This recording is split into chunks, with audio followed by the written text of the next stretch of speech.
2024 সালের অক্টোবর মাসে ইন্দোনেশিয়া সরকার একটি নতুন নিষেধাজ্ঞা জারি করেছে যা বিশ্বখ্যাত প্রযুক্তি কোম্পানি অ্যাপল ও গুগলকে দেশটির বাজারে তাদের পণ্য বিক্রি করতে বাধা দিয়েছে।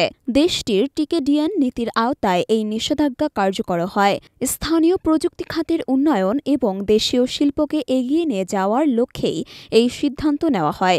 তবে দেশের বিশাল প্রযুক্তিপ্রেমী জনগণের জন্য এটি ছিল এক বিশাল ধাক্কা। উত্তর সুমাত্রার মেদানের বাসিন্দা এবং চিকিৎসক উইনস্টন এই নিষেধাজ্ঞার কারণে নতুন আইফোন 16 কেনার পরিকল্পনা বাদ দিয়েছেন। তিনি আগে সিঙ্গাপুর থেকে আইফোন 11 কিনেছিলেন, যেখানে ফোনের দাম ইন্দোনেশিয়ার তুলনায় $250 সস্তা ছিল। কিন্তু 2022 সালে ইন্দোনেশিয়া সরকার ফোন নিবন্ধনের বাধ্যবাধকতা জারি করলে তার ফোনের কাজ করা বন্ধ হয়ে যায়, যা তার জন্য অস্বস্তিকর পরিস্থিতি সৃষ্টি করেছে। 2024 সালে দেশটি প্রায় 22,000 গুগল পিক্সেল এবং 9,000 আইফোন 16 আমদানি করেছিল। তবে নিষেধাজ্ঞার কারণে এই ফোনগুলো ইন্দোনেশিয়ায় বিক্রি বন্ধ হয়ে গেছে।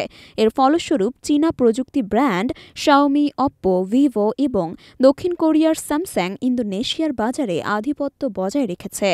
আইফোনের উচ্চ মূল্য অনেক ইন্দোনেশিয়ানের ক্রয় ক্ষমতার বাইরে থাকলেও এই নিষেধাজ্ঞা প্রযুক্তিপ্রেমীদের মধ্যে হতাশার সৃষ্টি করেছে।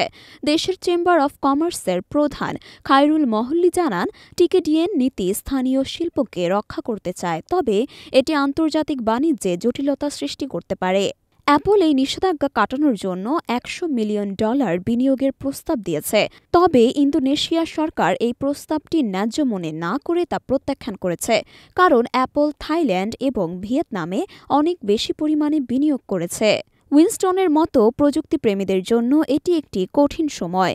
তবে তিনি বলেন, আমি বুঝি এই নিষেধাজ্ঞার রাজনৈতিক কারণে এবং আমি আমার সরকারের পক্ষে আছি, তবে আমি আর কখনো বিদেশ থেকে আইফোন কিনব না। ইন্দোনেশিয়ার প্রযুক্তি বাজারে এই নিষেধাজ্ঞার দীর্ঘমেয়াদী প্রভাব কী হবে তা সময়ই বলবে।